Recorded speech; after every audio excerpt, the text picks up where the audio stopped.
nomine. At mamaya pagkatapos si pong magtanong kay Philip, si Philip naman magtatanong. Okay, 5 minutes.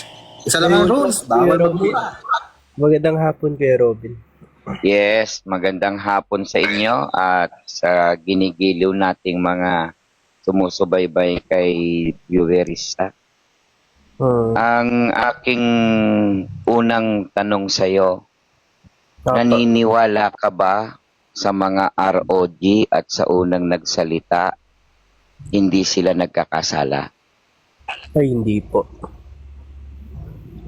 Naniniwala ka ba na sila ay 2025 ay Diyos daw na bumaba rito sa lupa?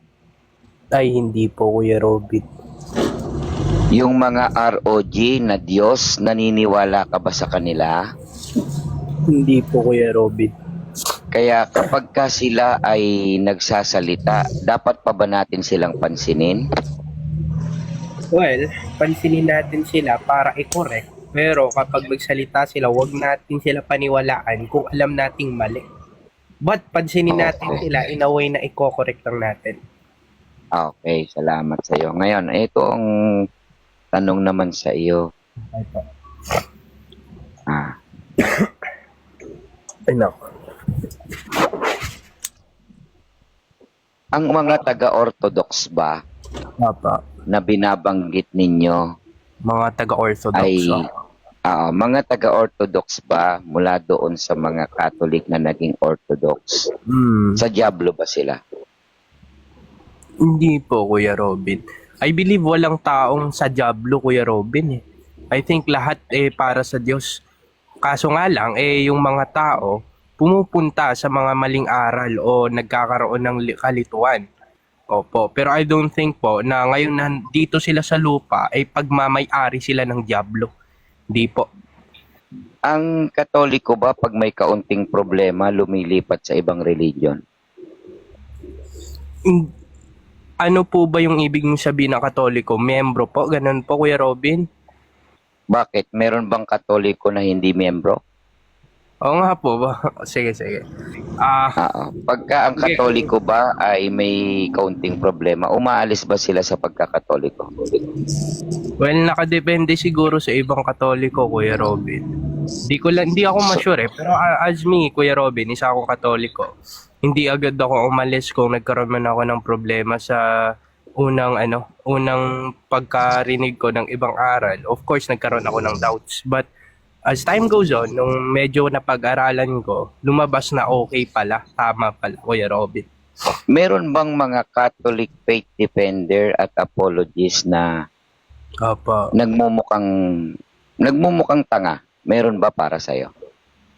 Well, depende po sa kung paano nyo po i-define yung tanga. Kung i-define nyo po as ignorante, yes, marami pong nagiging ignorante. Kahit ako minsan po, nagiging ignorante rin po ako. Lahat po tayo, I believe, nagiging ignorante. Okay. So, doon sa pagsasabi mo na merong ignorante, ang ignorante, kahulugan yun ay tanga. Tama? Depende po sa iyo, Kuya Robin. Pero kung sabihin natin, sige, i-grant natin, ganun, Kuya Robin. Opo. Sige, sige. Hindi ka makasagot ngayon. Pipilit mo ngayon na one word, yung kataholes, hindi magmumukha kang tanga. Di ba? Ang daming ganyan. Kapag ka daw sinabi, batay doon sa apologetics na nagsalita na narinig mo, na kapag ang kataholes ay ginawang isang word, magmumukhang ano daw? Tanga, Kuya, o magmumukhang ignorant. Okay. Ikaw ngayon ang tatanungin ko. Ang Katoliko, one word, o yung kataholes, one word o two words? Hindi po ako sure, Kuya Robin. Hindi ko pa po napag-aaralan. Next question na lang po. Okay, ulitin lang natin yung sinabi nung nagpapakilalang apologetics, ha? Para alam mo. Sagot ngayon. Pipilit mo ngayon na one word, yung kataholes, hindi magmumukha kang tanga. Di ba? Ang daming ganyan. Pati yung sa purgatory, na ipipilit pa rin natin na yung pinuntahan ni Jesus Christ dun sa 1 Peter chapter 3 verse 18 to 19 purgatory daw yon, yung bosom of Abraham kay Lazarus. Ito tanong ko sa'yo. Opo. May purgatorio ba sa Biblia? Depende po sa kung anong version ang gagamitin mo. Kung word for word po gusto mo. Sige, okay na ako. Okay na ako. Ano? Okay, next naman po magtatanong si Kuya Philip, si Kuya Robin. Kuya Philip, ready ka na? 5 minutes? Wait po. Bigyan mo niyo po ako ng 30 seconds. Sandali lang po ah. Okay. Teka. Depende sa version. Parang Kuya Robin, sinabing maniniwala sa Trinity, depende sa version. That's it. Diba? Tawagin mo na si Domina sa group chat mo, bro. Paturo ka na. Philip, 5 minutes. Apo, ayan po. Bago ang lahat, clear up ko lang po ano bang ibig kong sabihin depende sa version. Ibig ko po sabihin doon kung word for word po, Kuya Robin. Magtanong ka na, bro. Tanong. Hindi ko kailangan yung ganyang ano. Tanong. Justify ko lang po para hindi ako ma-strawman. Dito po sa total Christology naman po yung topic natin. Pwede po ba akong palakihan ng ako lang? Uy, umakyat. Tinawag na si Nomina. Di ka pa kasi umakyat, pababa-baba ka pa eh. Excuse me. Ayun, thank you. Baka pwede po pa-reset muna ng time. Opo. Mabilis lang naman po ito.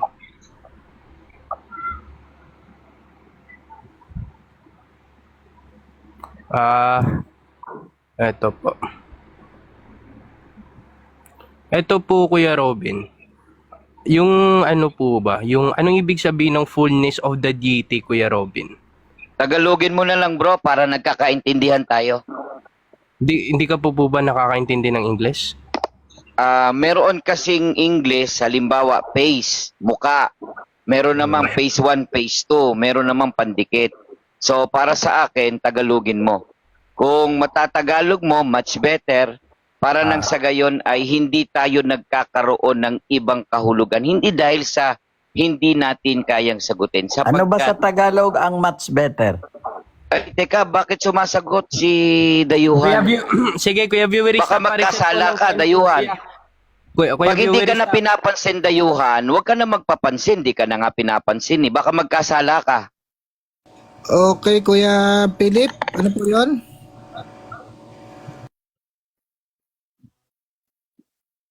Hindi uubra yung mga tanong ni Nomina, bro. Palitan mo ng Tagalog. Sabi mo kay Nomina, umakyat siya. Palitan niya ng Tagalog.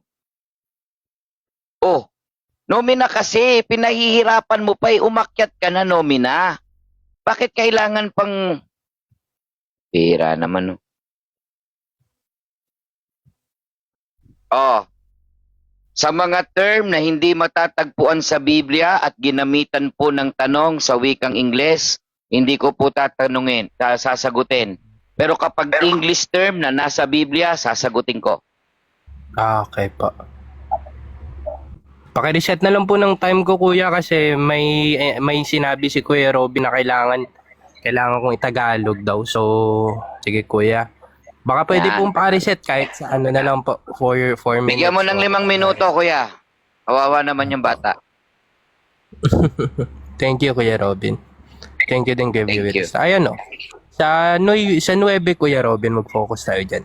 Sabi dyan, sapagkat sa kanya naninirahan ang buong kapuspusan ng pagka-Diyos sa katawan. Kuya Robin, unang tanong ko sa iyo. Alam mo, aware ka po ba sa definition o sa ibig sabihin ng buong kapuspusan? Buong kapuspusan ng Diyos. Hindi, ng buong kapuspusan lang muna tayo dyan. Ano yung ibig sabihin niyan? Hindi, kasi ang talatang pinapakita ko sa iyo, Colosas 2.9. Baka tanungin mo ako sa ibang talata, wais ito mabuti na ko sigurado. Colosas 2.9 din po ito. Dito po Ito sa nga, pinapakita. pinapakita ko yung talata ko, kapuspusan ng Diyos. Kailangan buuin mo yung tanong mo.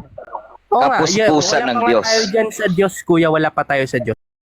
Yung tanong mo, maliban na lang kapag binuo mo yung tanong mo, kapuspusan ng Diyos. Oh, next question.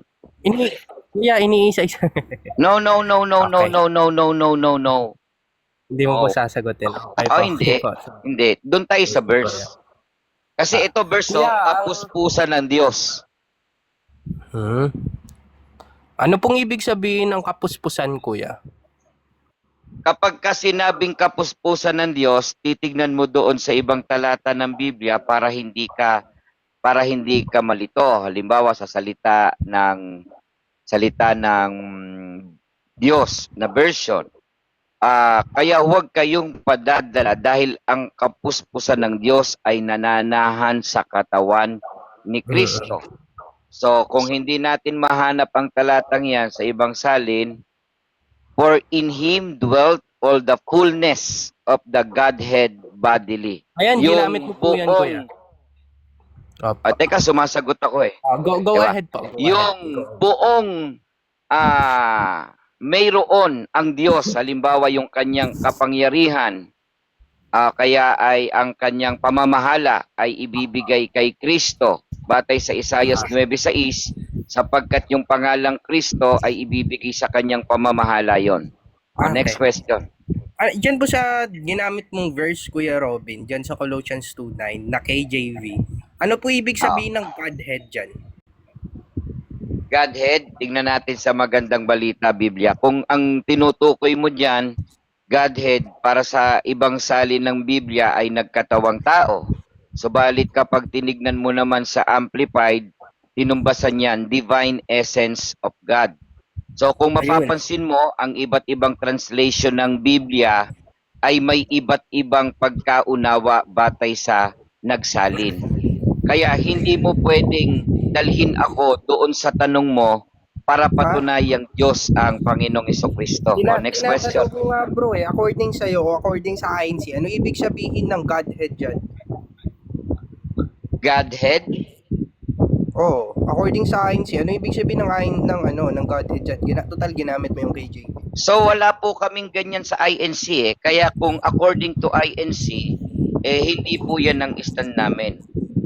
Kung ang tatanungin mo naman kung batay sa Katoliko, dahil sa Catholic term yan, yan ay Diyos si Kristo. So, wait lang. So, bakit mo ginamit yung KJV? Ginamit ko ang KJV at ang iba't ibang salin para maipakita ko sa inyo na may iba't ibang pagkaunawa ang mga Katoliko. Ang salitang Godhead ay hindi po ginagamit ng Iglesia ni Kristo. Ano ba ang Godhead? Dapat malinaw sa atin, ito ay ginamit sa King James Version. Tinutumbasan din nila na divine nature. Ang divine nature hindi nangangahulugan na may tatlong persona. Kaya nga ang Godhead ay tumutukoy lang sa Katolisismong pananalita, hindi sa Iglesia ni Kristo. Kaya dapat kayo ang magpaliwanag niyan, hindi kami, kasi mauuwi tayo sa Trinity. Pero ang lundo pa rin yan, Trinity. Opo. Sige, Kuya Robin, ganito na lang. Ano po, pwede po ba na ang infinite attribute ng Diyos ay ikakapit mo sa finite na tao? Tagalugin mo yung infinite article para nang sa gayon, alam natin yung daloy ng takbo ng iyong tanong. Wait lang po. Sorry po, umuubo po kasi ako. Last question na lang po ito. Sige, Kasi ganito yan, ang kahulugan ng Godhead, ang pagiging Diyos ng Ama, ang nag-iisang tunay na Diyos. Maliwanag na ang turo ng Biblia, iisa lang ang tunay na Diyos.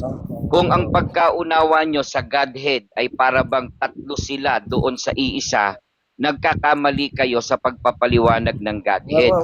Kaya nga kapag yan ay itinagalog mo, hindi nyo mauunawaan yan dahil yan ay mga terminology na ikino-convert nyo sa Trinity. Wala naman tayo sa Tagalog. Wala naman tayo sa Trinity, Kuya. Yung last question na lang po ito, Kuya Viewerista. No? Hindi ba umubra yung mga English na Catholic term mo? Hindi naman po yung kasi Catholic term tawag po doon, English term lang po. Opo, may terminology din po yan sa Tagalog, kaso nga lang, in English ko lang. So, eto po, Kuya. Ano sa Tagalog yung Godhead? Ang walang hanggang. Hindi. Ano sa Tagalog yung Godhead? Kuya. Ayun, buong kapuspusan ng pagka-Diyos, Kuya. Sige, Kuya Robin. Sige. Robin. Ako yung nagtatanong, Kuya Robin. Sige. Ito na lang po yung question ko, last question, no?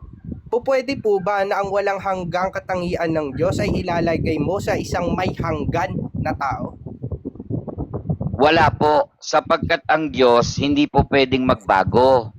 Kaya nga yung pag-aaral ng mga Katoliko tungkol sa si Kristo'y nagkatawang tao, na parang siya ay dating Diyos na naging tao. Wala pong ganon. Yan po ay mga inimbento na mga terminology, mga aral ng doktrin ng Hindi ko Katoliko. nasasagot tanong ko, Kuya Robin, ah. Pero okay lang po, Kuya Robin, go on. Bro, kahit balikan natin yung record, nasagot ko by categorical, hindi mo lang tanggap. Hindi mo nasagot, Kuya. Kumbaga, tanong ko sa'yo, tungkol sa mansanas, yung sinagot mo sa akin, tungkol sa Ay, opinion mo na yan, bro. Gusto mo balikan ko yung record Balikan na mo, Kuya nasagot ko batay sa categorical mo? Robin. Yung tanong ko, pwede ba? Yung tanong